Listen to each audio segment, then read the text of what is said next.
Salam kadırlı ildeşlerimiz. Yeni bir program başlayız. Bugün noyabr ayın 27'si 2022 yıl. Ondan İran tarihine göre 16 Azer mukadiyen önüne karıştırayan doğru.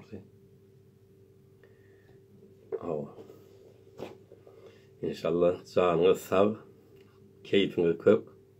Sağmanı yaşap öğrenirsiniz. Salam etken Paydar hanım bu da. Yine de başka gelecek dostları, gelen dostların hemmesine salam ediyor. Aydan sağatımızda Şişe Azer, 6 Azer deyiptir, doğrudur. 16 ile 6'ın arasında kalıp durdum.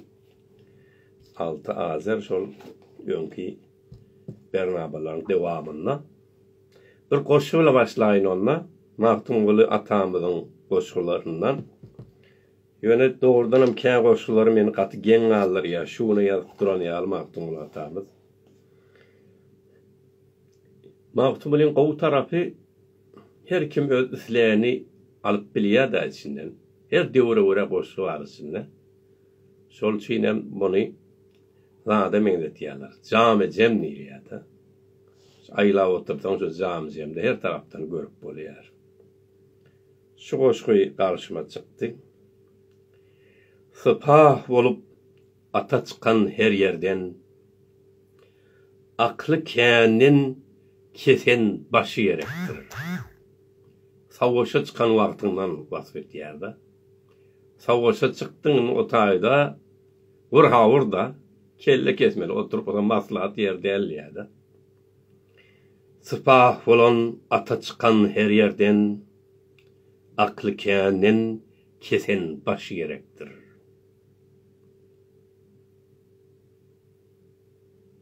Bir musulman kaçtı iki kafirdan kellesine sansar daş gerektir.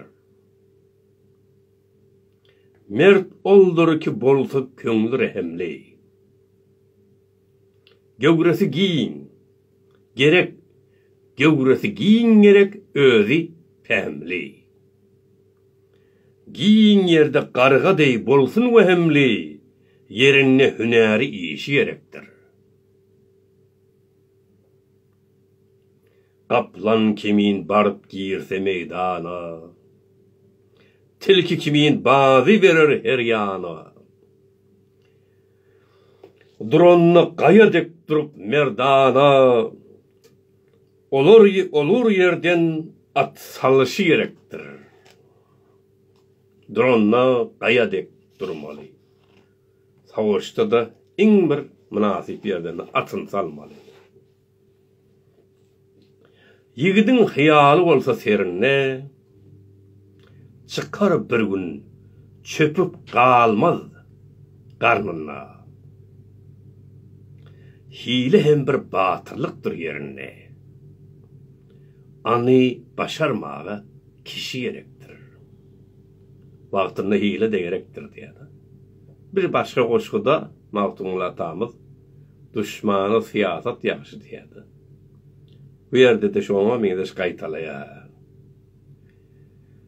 Hile hem bir batırlık. Hile hem bir batırlıktır yerine. Onu hem başarmağa, onu başarmağı kişi gerektir. At gerek kaçarga, kovsa yeterge. Köpü korkudarga, terin batırga.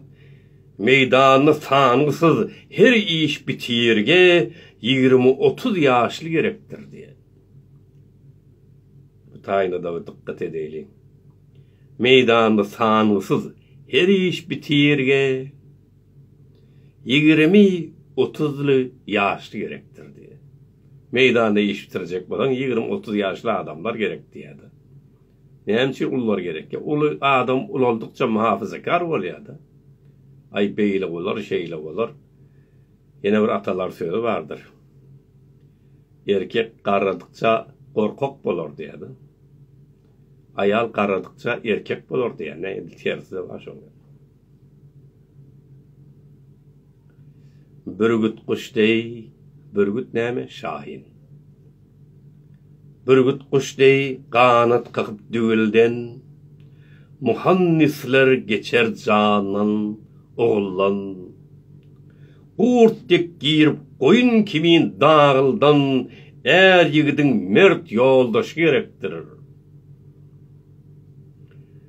Mağtumulu, koç yigitler çapılıp, gök zerreden kırmız kağlar tepilip, at salanlı domuz kimin topulup, ayılayın asılışı gerektir.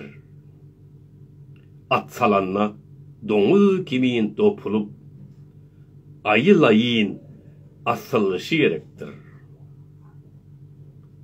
Dopulanma diye nähil dopulmalı, domuz diyen dopulmalı ya da. Aslanda nähili ayyalı asılmalı, domuz yal dopulmalı ya da ayı goril ol ya. Mengdetmeler var ya mı savaşta. Qaw asılmağını bilmeli, qaw dopulmağını bilmeli ya da. Hem de siyasatı bilmeliler içinde yürekli olmalılar. Beter de 20-30 yaşlı olanlar gerektirdi ya. Başka korkak boluyor diye de. Şu manilarda diver yer. Savaş meydanı. Yine şeydi, Nağıtımla atamızın koşuklarına başladık. Aslında bugün bir sanık Türkmenistanlı mihmanlı çağıracaktık. Olan bolmadı, sonra kaldı. Şol için men bir käbir soralara cevap verecek bolýan. Köplenç tanqidler, intiqadlar bolýa da, bir gerek köplenç men intiqad etmegi mümkin, tanqid etmegi mümkin. Olam näme halkymyz üçin? Sizin tarafından gelýän soralara cevap verecek bolýan. Birincide bir haýyşym bar. Maňa şu mesaj zat ýazylýa, iýerilýär da, şolar haýyş etýän türkmenlerle baglanyşyk bolmasa maňa iýermeň. Her gerek gelýän bende bir türkmenle bir habar bir zat bamka diýen görseň umumy videolar, eksler ıňlap bilen aýaklap özümiz görýärsiň, hemme ýerden görüp otyrys. Bize mesaj etip iýermeye gerek ýok. Her gerek atşyan yapýan ay boş çykýardy. Eger türkmen sehrada bir zat bolanmasa, türkmen halkynyň baglanyşyk bolsa şolar haýyş etýän iýeriň. Galan zatlar özümiz görýäs. Ýadat ýalar, her kim bir zat iýerdi, bir peýgamberim kadýan bir görýän görseň, o saytdaki zatlar iýeripdirler. Şonu haýyş etýän şonu maňa iýerme. Birinçi haýyşym şol.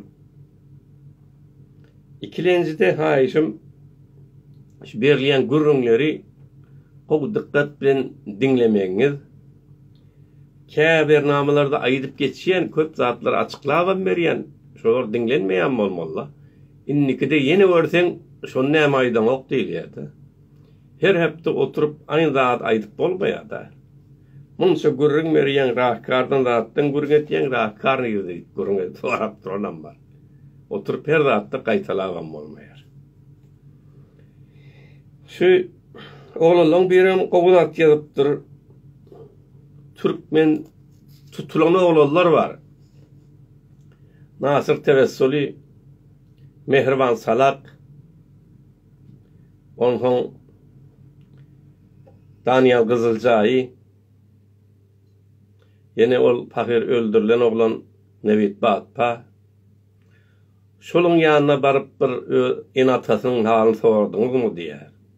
Barýaňyzmy ýanyna, bir Allah kuwat berýäňizmi? Habar alýaňyzmy şolardan diýip ýazypdyr da, ýani halkymyza ýazypdyr. Dogrudanam. Dogry görüň we dogry sora.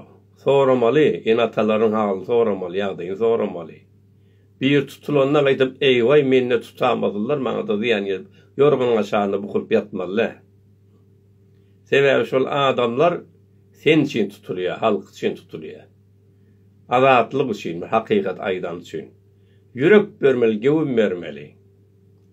Ondan sen gewün bermeseň, olar ruhiýe bermeseň, şoň enatasy bir şol agzasy gelmez, radio, telewiziona da çykasy gelmez, resana da beresi gelmez, türkmeniň emsesi hiç ýere gitmez, eşitilmez. Şunu ýaly bolupdy da ýagdaýda. Ha. Geçmiş Türkmenlerden bir geçen bernamalarda yazıptır şu dostların biri. Bilýän bilmeýän bolsaň ha görüvermeli, men Instagramda ba näçe bernama koydum. Her gün oturup inkizatlar aýtsaň bolmaýardy. Görüň şolary gaýrat ediň, iýdarlaň. Hatta mustaqim Türkmen siyasi dipdir berem şu an. Ona hem bolýar, hatta mustaqim hem bolýar. Sırat-ı mustaqim diýjek bolýar, näme etmeli. Şoň vallahi ona da bararsa ders. Her şey şu taýdoriýatda şedelden maşollarymyza jogap bereýin. Meselen näme üçin geçen rahatda çağırdıp bir sanak daşar yurtdaky dostlardan. Ha, şolardan näme üçin Türkmen televizion ýok, zat ýok diýip soralýardy. Hemme zady başgalardan islemek dogry däl. Hemme zady. Sizden daşar yurtda o hemme pul yatan mukadiye, buçu dökülüp batan mukadiyalar käleri. Hemme şu yerde bolýar mukadiye. Türkmen näme şonu öwrenşipdir. Şu wagt İranly ıňlap bolupdy, ýokary galyp millet ayağa galypdy, daşary çykypdylar. Näme şonu daşar yurtda edilýär şu. Halkyň özi galypdy ora. Ondan Türkmene de galsa şol daşardakiler diye birleşmeli, bir zat etmeli. Daşardan boljak iş däl. Daşarda bir näçe Türkmen üýüşreýärler biz. Olaram üýüşüp size galyň diýsin. Çykyn köçer diýsin. Çykardyňyz mı? O taýdak şertler bolmasa, o taýda öz araňyzda sazmandy bolmasa, çykyp bolmaýar. Şu an İran halkı oturup daşardan çıkın niyelden çıkılmayan özü başladı. Yönü daşardakiler hem şon koşup bilye kaptılan fikir verip bilye. Olaram näme de olsa şol halkın oğlanları. Şol için dünya gözünüz näme olsa daşardan gelecek diyen zat yok. Biz geçen heptede şu bernama koyduk. Daşardakiler hem ağaç çeken zat yok. Türkmenistan'a gittiyerler. Türkmenistan ne bilýän o diktatorun eteri. Bular hiç ettirmeýärler. Soňra Alman şergi berýärler, sosialisti bir yer. O taýda diýişip bolany. Ömür geçip gitýär. Hatta tehsilaty danışga girip bilen okla köpsi. Sazban gurup bilen okla näme tama var. Bir näçe adam gara öz güýji bilen zähmet çekip ýör. Gara şol üçin näme bolsa daşardam kadime. Hat şu wagt soňra çağırjak men sizi. Gürleşersem häzir yine Kerimi şan mümkine bağım sohbet koyayım. Ama gelin çağırayım istediğin şu yerde gelin. Zadi. Şöyle bir yaddaşta yazıp dursun sizin yalanlarla da gireyim. İyi ver şu yerden Kerimi şan deyip girip durdu olsunuz. Alayın sizin bernama gurrun edeydi. Başka neyim var? Şu yerden bir video iyi ver hadi evet. Türkmen televizyon yemezde bir mesal vereyim. Oturup neymet televizyon açmadık diye. Ben şu an televizyon açayım şu yerde. Kim gelip muzri olup işlep biçilecek? Şunu bir aydın bana. Bana mı aranızda muzri olup işlep bilecek?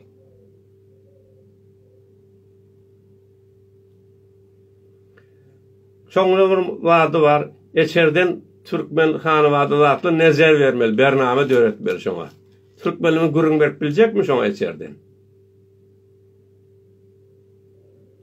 Ýürekleri ýarlyp barýar adam akan. Bada azatlyk radiýasy Türkmenlerden musawa aljak bolýar arasynda Türkmenler. Hiç kimde tapylanok. Televizyonyň oturan ýerinde bolýan zat däl. Men näme üçin aýtýarmyn? Geçen ýyl bir saat bername koyacak boldum. Yani şebekeye cani kelime var ha. Bir saat Türkmenler için. Bir de yani mucize tapmadım şu an. Kime aytsam kaçıp gitti. Bir bolya dedi. Sonra akşam oturup oylanam olmalı. Ertesi bir gün cevap verin o telefonu. O bir kaçıya, daşar yurtta yaşayan oğlanlar edilir. Öler kaçıp gelipdirler. Bu yerde yine kaçışıyorlar. İçeridekilerden neydi bu moziyet olacak? Dışarıdakiler kaçıp duğa. Bir yerine aydan aymin öğüm rahatlı durmayla. Türkmenler dışarıda oturan hem de tayyarcak gerekte. Hatara düşmeler, ziyan çekmeler. Hem de tayyarlacık vermeli, olam iyimeli. Yönü şolam eğer sen deyişler berip iyiden halka olacak da. Şu tacığına zahmet çekiyorlar. Oğlum oturup dışarıda neyme Türkmenler televizyon açıyor. Baba sen atşayırlar diyen muziği olup bilecek mi çok? O sabit bilecek mi diyen çok? Birden diyen falan diye korkup titrep zarap var ya adam. Oğulları ölüye dağıtları aytmaya korkuyorlar. Şol için hem medatlara dışarıla bolmaya kardeşler. Ferhenk ötmeli, düşünce ötmeli, yürekte bir gayrat bolmalı, tarihin tanamalı. Bütün millet İran'na ayağa kalıp dur. Ondan sen sağan ölüp dursun aytma, korkuyan. Tutulup oğlalı, tutulup dursun bir palın sorama, korkuyan. Oğlum oturup sana televizyon açmalı mı? Televizyonu açan bir adamla bolayan da değil abi. Şol yerdeyimiz. Bizim Türkmenlerimiz katı ferengi taýdan eken ösmeli. Ösmeli, katı ösmeli. Bizim özümizde gara dışarıdakiler görüp durmalılar da. Bugün şu tanqitlar köpelecek deydi mi? Ondan başka nähili nähtaşlar var göreysin soralarınızdan.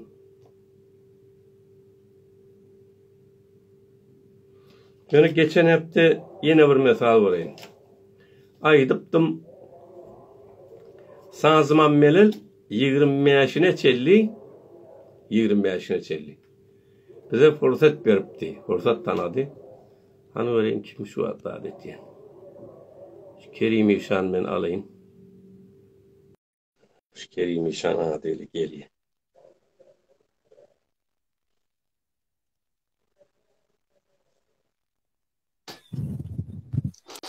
Esselamu aleyküm ve rahmetullah ve berekatuh. Ve aleyküm selam. Sen mi Kerim-i Şan adı bilen geliyen? Hava usta, hava. Ay men nur olukon ağsakkal ya şurada mı görecektin? Ay şey değil. Ay. Hava, oluyor. Yaş küçük olsan, valiye hoşluğun geldik. Ayda usta, istifade ediyek. Hava, sen men sen davet ettin mi? Sen bir geleceğim, görüşecek dedin. Oluyor, men sen dinlemek olacağım. Beter gol. İki dünyanın da abat olsun. Usta, vagiyet hem şu bir size evvelden dombal ediyek. Romanını okuyordum sahibane serzemin.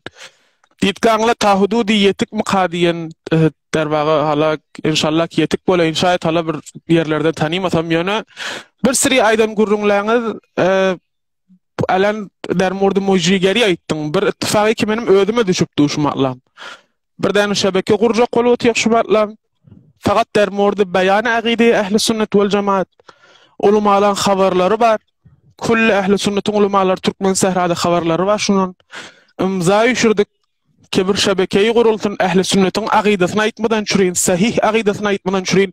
Faqadam Türkmen ehli sünnetin. Yani Türkmenin gözeşçesini, tarihini, haqiqi Türkmenler aytmadan çürüyin. Şunun yolunu, ıstartını ödüm vurdum. Şunun ıstartını ödüm vurdum. Ulamalan yanına ettik, imzayı düşürdük, Sidav Siman namı verdik, teyidi aldık. İnni gurrunları vol otuşmatlam, dervağa inni teyye konendan yedinne şumat. İnşallah kişi yola düşür. Storylarını koyuyor kağıdı vaktına ol gidip makamat bilen gurrun ederlermidi ki dervağa ağı näme deyipdirle ejady beripdirlen bermendirle nederler näme ulukun ustatlan filmlerini koyduk ki nederler näme inki bolmaya deyip aydıp bolmaya da ejady berilip dur fakat istifade etmek gerekdi şumatlan bir ödümüz başardığımızdan şu ittifaqat ikide şu tiyerzen zindagi azadidir şu mengleştir hem mijigni yekek oturup naqdam etdik gurrunga aytdık Cumhuriyet İslami'nin orduna aytmal gurrunlara aytdık iratlaryny aýtdyk, dogry ýerlerini aýtdyk. Näme zatlar ike bizim birerimize bolup düşüp duşmaklan, bizim hakkymyz aý bolupdyr. Olara aýtdyk. Bizim ýakamyza gelip tutan adam ýok şumaklar. Gep benim karşımdan oturtun. Men bir adamı siyasi däldi. Ya men bir mesela muhbir däl, ya men bir döwleti adam däl, ya menim bir magamym ýok. Men bir sosyal medýanyň içinde bir faaliýetde oturan oglan. Gelip menim ýakam tutup sen näme jip şu gurrun aýdypdyryň diýip maňa bir diýil oturan gurrun ýok.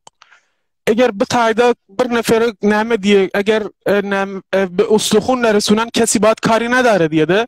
Hala sadık ziba kelam var. Her yere gidip gurrun oturup birden sikkice gaşam aytıman eline beri otururlar. Hain bebeten bir misal vaqi şu adam. Ama her yere hiç şo bilen işi yok. Bu taýda hiç şo bilen işi yok. Git televizyonda gurrun beri oturup.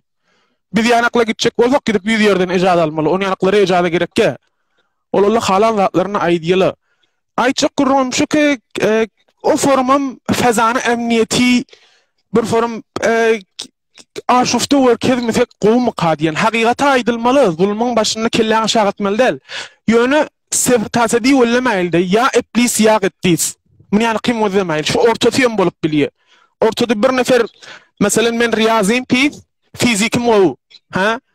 Men şimim pis, edebiyatym gow, taryhym pis, ha, imlam gow.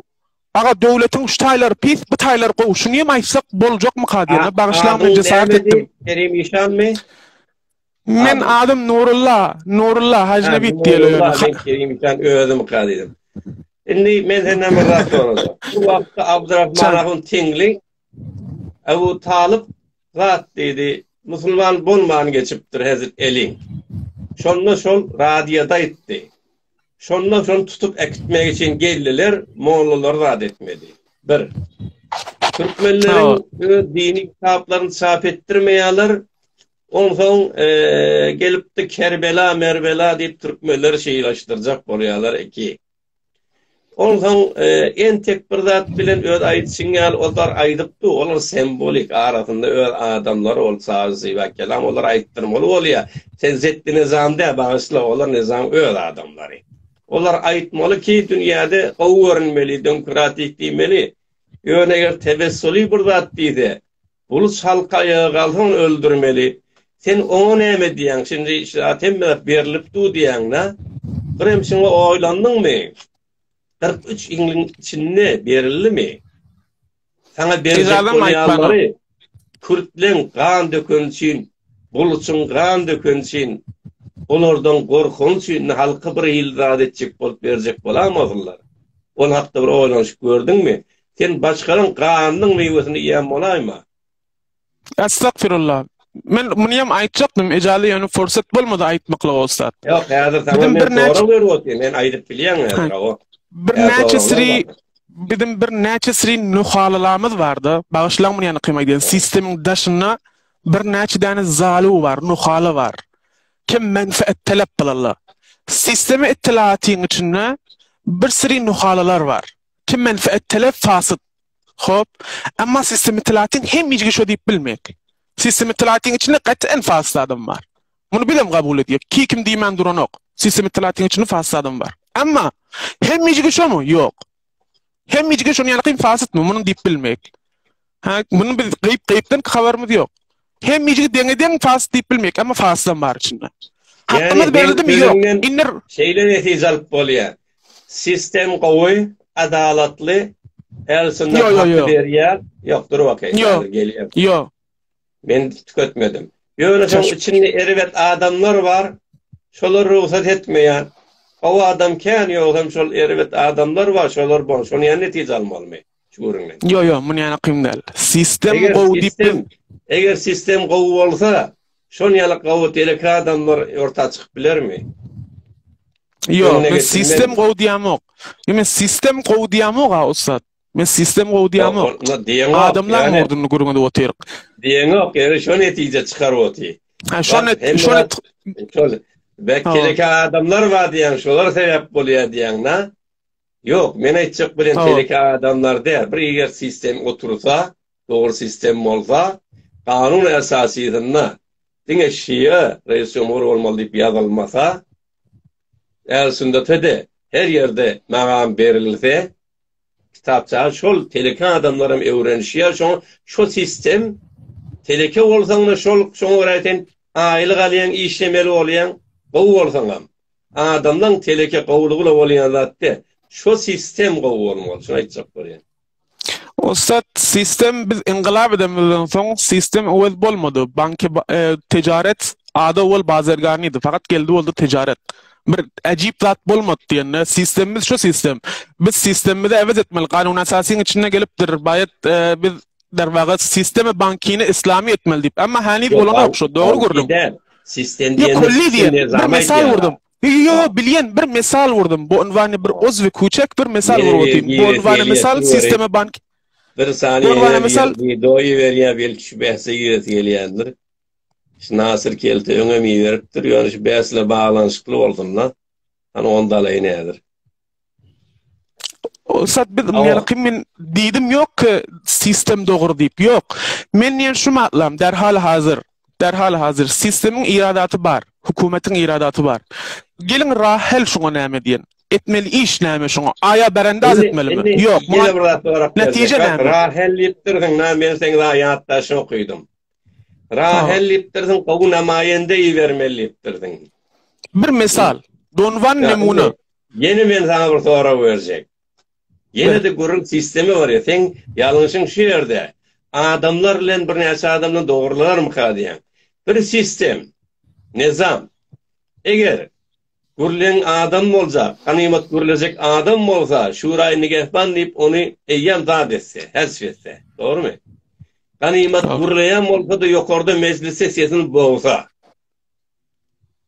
Ondan 43 ýyllapda şu şertlere göre adam çıkaryp bilmeýän bolsaň.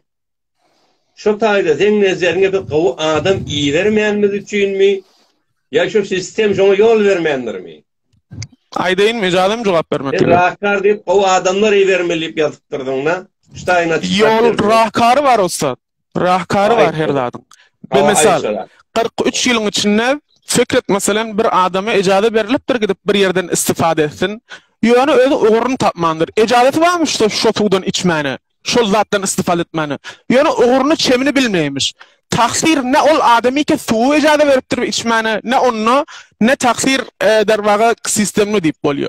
Biz 43 ýyl bar başarýadyk evvelden şu işe deýle bonwan jamiýe ehli sünnet. Gelip muttahat bolayly bejaýynki aramyzda ihtilaf oklaýly, aglymyz aly bolsun, bäşeýli türkmenimiz ýarty bolsun.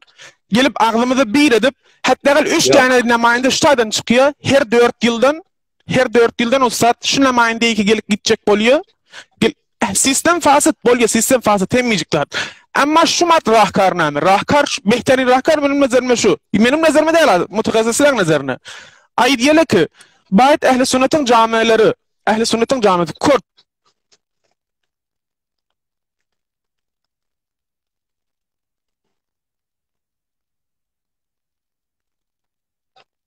Dur, yine kul fırsat görünmelerimiz var, şol beter mesal dağıtlan başka yere gitmeydi.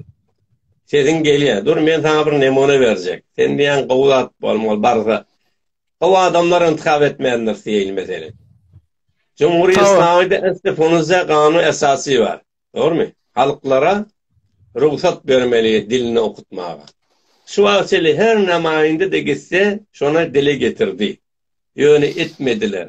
Şayda tahir namaýende dem ýa-da o sistemde nizamda. Ostat men gelýän hey ýokardan we sen gelýän meselem juz'i mesal türkmeniň hakkı falan ýerde berilmendir, falan ýerde berilmendir diýen. Men sen bilen bir küçtaýdy. Menem diýen berilmendir. Menem mutalabe değil şunu.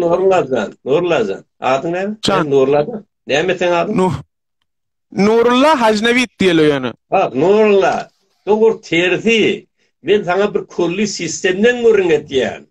Sen gelip cüziyata girýän, onu ýanmylýan var. Sen rişen tutmaýanna bir adamdan görjek bolýan. Sen gaýtan dogry tersine aýdy o diýen. Men sana şu an cüziyat dinleýänmi sen meni? Bir nizam sana asly punuza kanun esasy ejada bermeýär. Dogrymy? Ejada bermeýär. Şu wagtligiden namaýandalarna hiç ýol bermeýändirler. Sana ehl sünnete de yol fakat sen niye reis cumhurda bolup bilmeýän mi? Kulli. şunun hatırına gelip aya berendaz etmelim diyen benim sualım şu. Şuna edip ver bize. Düzeltmesen ne etmeli? Düzeltmesen ne etmeli? Bir de lan caygoziyinimiz var mı nizamı? Gelin ağa mesela deydiler hükümet sizin ihtiyarınızda. Gelip bize deydiler ağa hükümet sizin ihtiyarınızda. Alın çe golü her golü zedin besar koyuyorsunuz zedin nitele. Gelip bir nefer caygozin koyup biliyek mi? Reza Pehlevi'ne gelip tutayım mı koyayım mı? Bağışlan Rum bedi var golap berutun. O bende kadar o tommanı saklap bilen yok. Onun o irat şahsiyeti var. O ki dur koyup bilmek kimi koymalı? Tecziye olsun mu İran? Mesela tecziye olsun halkı Türkmen mecereyli mi? Ay bak size ozi ilmiyede ne mi öğrettiler ya? Bir mevzudan gurun etdiyen değil mi? Şu at kim tecziyeden gurun etdiyen? Şu at gurun şey. Min netice şövalye diyen ustad. Netice şövalye. Yok netice olmaya. Netice olmaya. Siz bir rahkar diyen men şunu eşteyin ustad. Bir zahmet bir rahkar diyen men şunu eştetim geliyor. Bir rahkar iki şu ozan doğrulasın. Sen hazır var ya şu bahsi düşündün mü? Mesela bir nizam sen qavun amayındalı iyi verenlen bolmaya eğer şu nizam nizat bolmasa. Eyneyin ki mesela bir tane maşin mesela jiyan olsun. Sen yedinle Michael mesal vuruyorsun.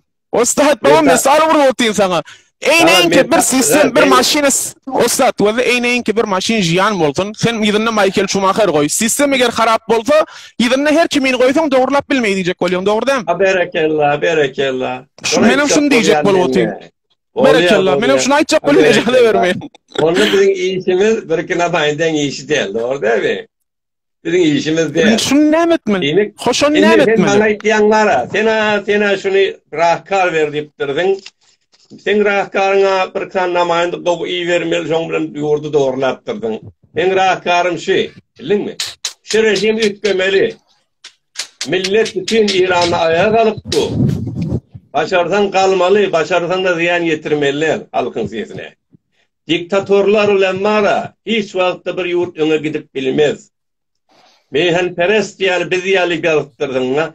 Onu yalı meyhanperest bolup bolmaya. Çın meyhanperest kim olur? Bir yurdun ösmegine, öser, teknolojide, demokraside, düşüncede össe meyhanperest şodur. Sen bir diktatör kolda, şoňla bara, şoň etiraz etýärler de gowumiyet gera diýsen, ol bara, o sen meyhanperest bolmaýar. Yo, men etiraz edenleri gowumiyet gera diýmeýin ustad. Ustad sen maňa bir zatlar dik nisbet berip oturýarňa. Sen maňa bir zatlar nisbet berýän, ýa-da bermeýän jogap bermäni. Jogap berjek. Sen öz ýazanyňda bize gowumiyet gera diýip durdyň, özüňe de meyhanperest diýip durdyň. Şol üçin aýdyp otyň. Ýa-da baba. Aydeyin ne icade ver aydeyin. Ustad wada men live'lam halimen badır. Gefme aydeyin icade ver. Wada men live'lam badı. Live bir dadi del ki ben onu o dedip bileyin. Alan page'im içinde live'im var gidip her kim şonu wada bilýär.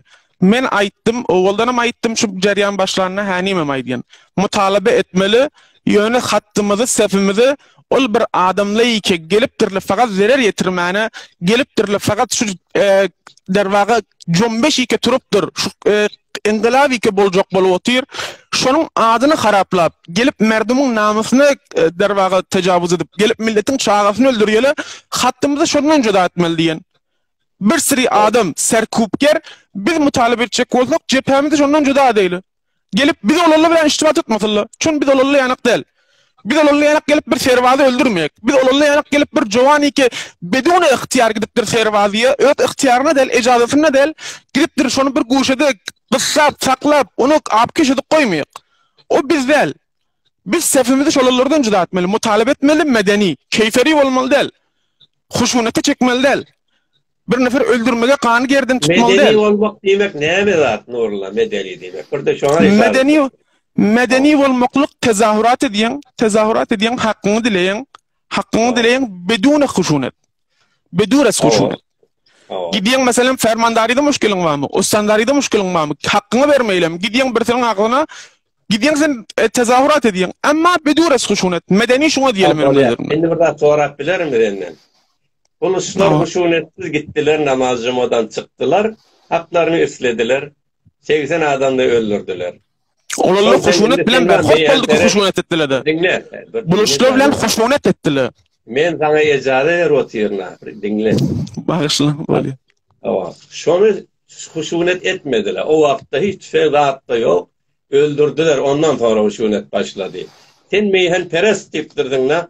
Şimdi şonu öldürüyorlar meyhan perest mi ya? Hakkını islayorlar meyhan perest mi? Şonu dedim.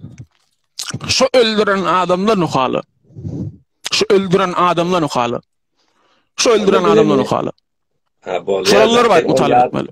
Bereketle. Seni o yaddaşını başkarak yazdırdın la. Onu biraz ıslah etmeli olayan. Hop olayan evet. Yaddaşını neyem edip durun? Şunu bir aytacak mı ıslah? Neyem aydıp durun? Yazgıllar oturup yana dağından olda edip durmayla. Mesela qovmiyet gera deyip durdun bize. Bir. Bize değil Ustad. Yenem şunu diyelim. Yok dur. İki. Aydan da atlan. Meyhem peres men deyip durdun. İki.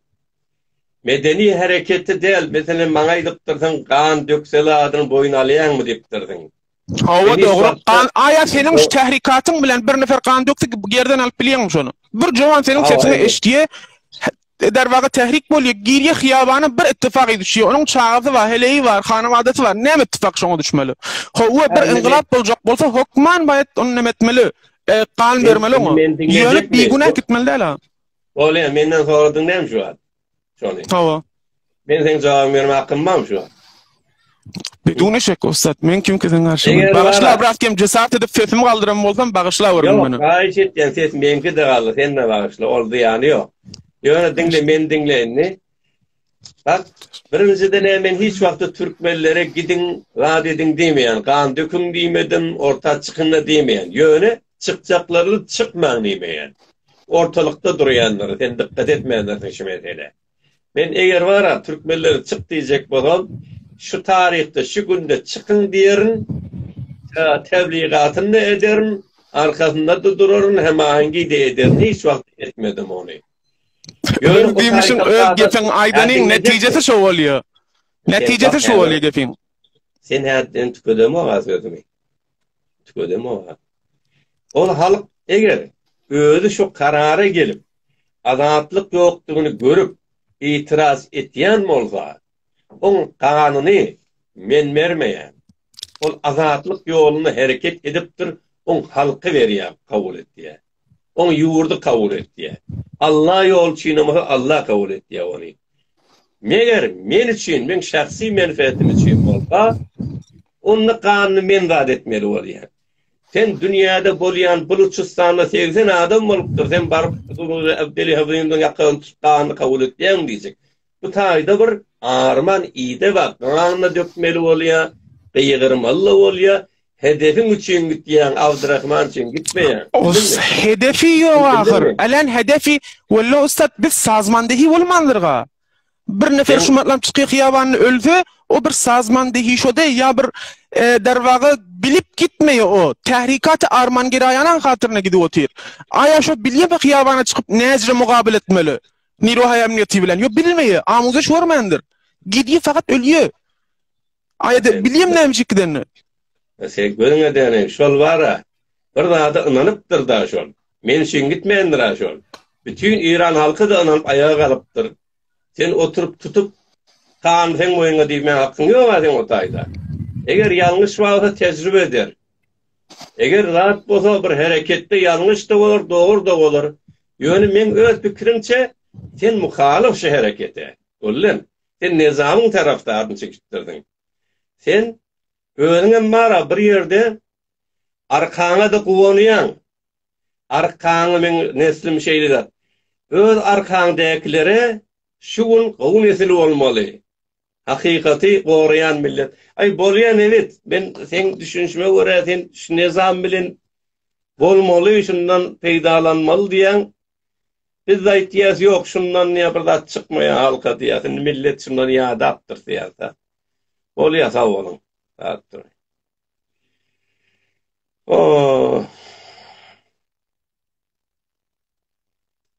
İnami han Türk bular Türkmen terani dargatjak bolýarlar, bular pul alıp şebeke elsinde kurjak bolýarlar.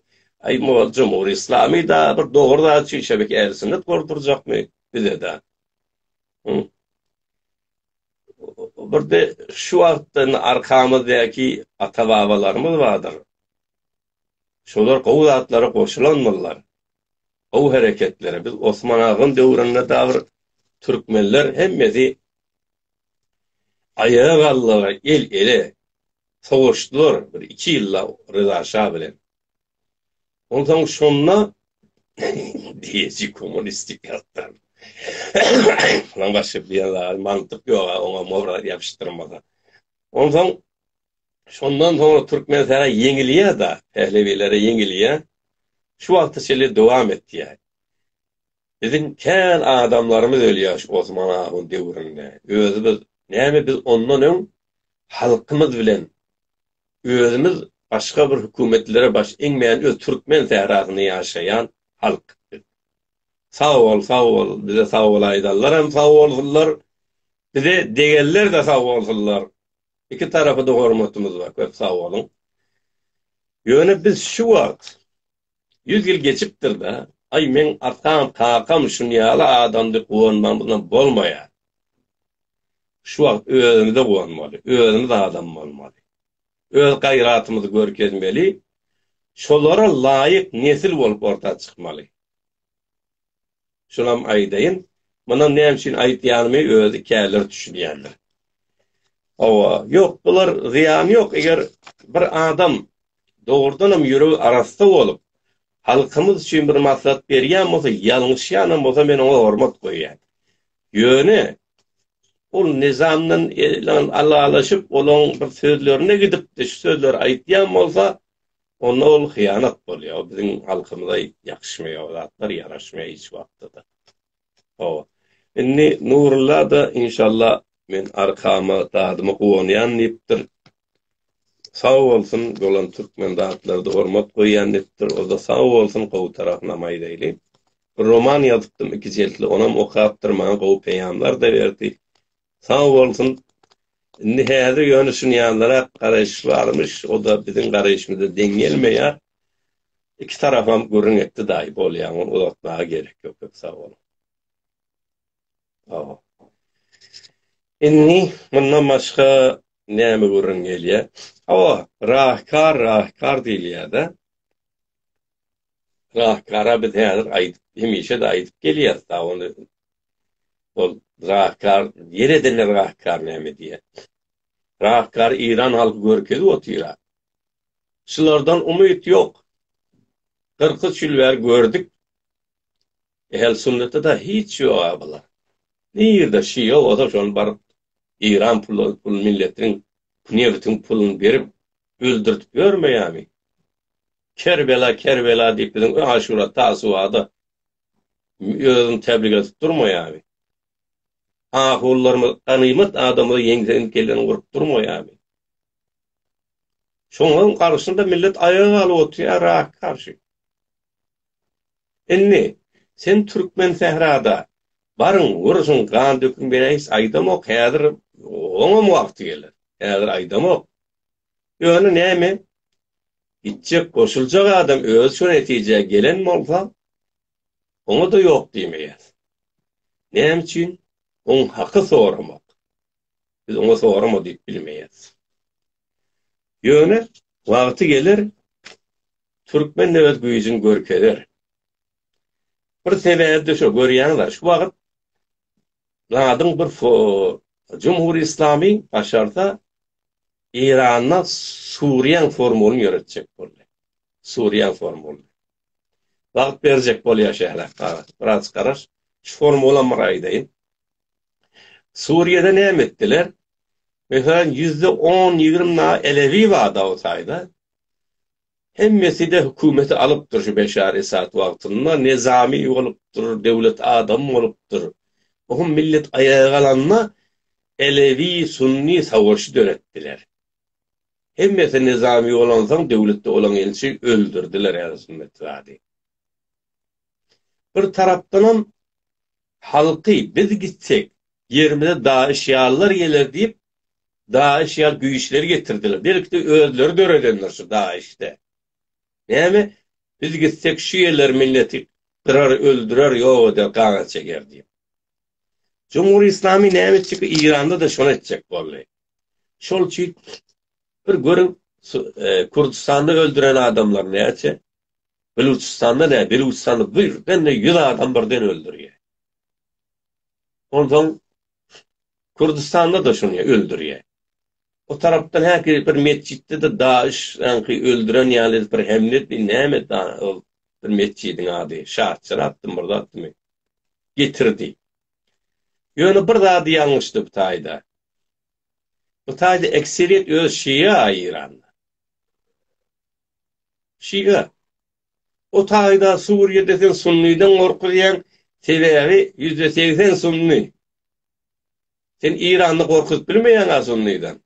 Kaytan Sunniler mezlum olup kaldı. Başka şehirler de Sunnilerden himayet etmeli oldu. Bulan da adı tutmadı Navşat'ı. Şol için Suriye'yi yanıp öldürüp tükediyor. Sonra yine oturur beşaret yallıyalarda. Yok onu yal bulup bilmeyen. Evet olur Sunni deyip öldürdün. Enni Tehran'daki Şiaları öldürmeli olayan. Şiaları öldürmeli. İsfahan'daki öldürmeli olayan. En mesele onda başarmayan. Sebebi, bir içinde ihtilaf dörev otuyor. İçinde dörev otuyor. Orada daşar yurtlarda indi sen böyle monzevi ol otuyor. Sazman melelle, insan haklarına hem yerde tek eleği köşvat monzevi ol otuyor. O bolmaya. Buna maydayın, şol sazman melel 25 ile çelli bir fırsat veripti. Şol iyi verin deyip, kimler yatı kime, ben de size aydıptım onu. 25 ile çelli iyi verin deyip. Ay bana bir tane hat gelmedi. Biraz Türkmenlerin ödem hem medadi yatan yerine bolurum kadiyada. Bir tane hat gelmedi bana. Öz biliyancılarım yazıp iyi verdim şolara. İngilizce de tercüme edip verdim. Görkede şu verdim. Özümüz de biraz gayrata gelmeli. Kara diyen oturan yerimizde bir kadem hem medadi edip bilmeye da başarmaya hiç sattı. Başarmaya bu şekilde. Hani öğrenin. Bakın İngilizce yazmışları. Şol sazman melelin bir biren tarihi var. Şu anda iyi vermeden ertesi olmaya da. United Nations Human Rights Office abi. High Komisyoner'e yazdım. El içinde bakın David Batpa var şimdi. Nasır Tevessuli var. Mehruan Salah var. Henif Faretta Ahun Furuzeş var. Aşağıdayım Daniel Kızılcay'ı koydum. Yine Maria Teleti'de onu koydum. Açıkladım bir kardeşlerim yaptım. Hatta Türkmen Tehran yerde deyip durmadılar deyip bir navşa çıktı koydum işte tanıydılar. Niyetin deyip. İyi verdik elbeden gelin edi otis yöne. Bana bir adam iyi vermedi işi de vardır deyip. Yok. Dige tomaşosu olup geliyorlar da hem melatta bizden isleyer. Türkmenle neyme tilmizden vurmaya. Türkmenlerin umumi ferhengi ösmeli. Türkmenlerin gayratı ösmeli. Otur yerimizde yani bir kadem ederim kadiyanı da olmaya. Hava inni şehram araşı otuyordun. Sen yine bir iyi verim bana ne olsanı geldi.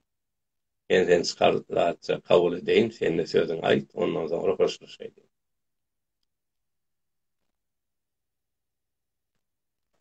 İnro azlayıptır, onu çıkar deyiptir kimi? Muhbir deyiptir, etilatın adamı deyiptir da. Ay ola da gelip otuydu. Haydi verir çıkaracak her hilli at bile gelip otuylar. Koy olar hem sözlerini aytsınlar. Benim sözlerini eşiterler o olur.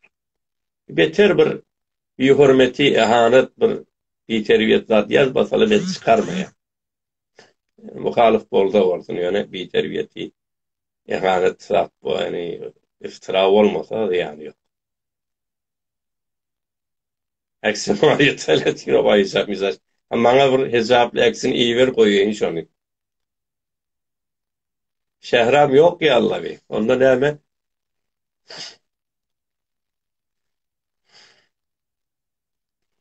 Ne hemen onu Afganistan'a verecek mi? Hesaplı eksin koyacak bu. Sağ zaman melele git diye verdi. Savaşın öyle şol için ne mi?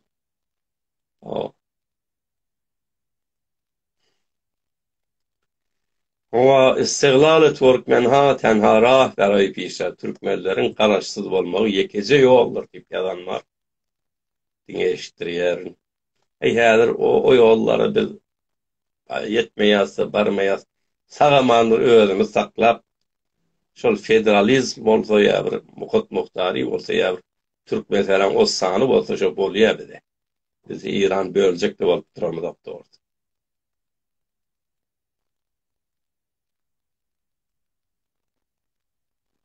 Batbakta çira o sat yol beran dezaştym bir bala her bizene diýende. Aýtdy, biz aýtýamaý.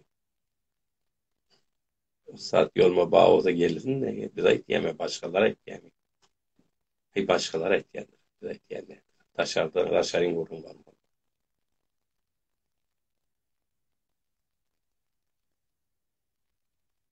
Bolýar, başga olma nasyrda rahat bilmeýär. Köp sag bolun, taýry ýalkasyp.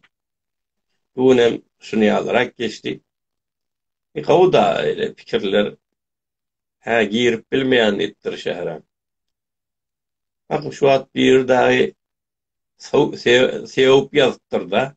Ecek beydeyi şeydeyi deyiptirda. Kim aydıptır bilemok. Yani şon kültür düşünceğini örker yani. Ona cevap vermeye gerek yok. Yani men şunu dinge şol adamların şol kelimelerinden şahsiyetlerini bilip bolýar da. Ona hiç görüngeye gerek olmuyor.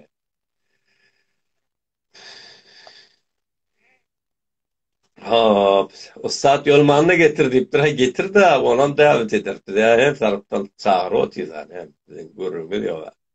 Şu yer açık her kim gelecek bolsa dinleyerim gelişoları.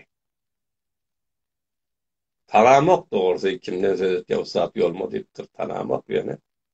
Her kim gelecek bolsa ştayi ben hizmetimde.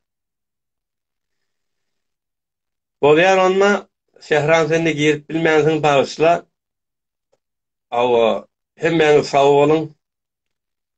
Bizi eweller de sag bolsun. Bizi seweller de sag bolsun. Demokrasiýdir da. Sagykly görşeýliň. Awa inni kefte ýene görüşeriz inşallah. Awa şehran girip bilmeýär, daý girjek bolýar oly. İndi kefte girer şehre. Allah kuvat verdi bareyde. Ve aleyküm selam şu assalamu aleyküm. Nor ya hoş şokul ve ihtiyami. Selamu aleyküm. Aleyküm selam emmeyede. Bolya men onna hadir. Ondan çık yarın. Köp sağ olun. Sağlıklı var şeydi. Selam.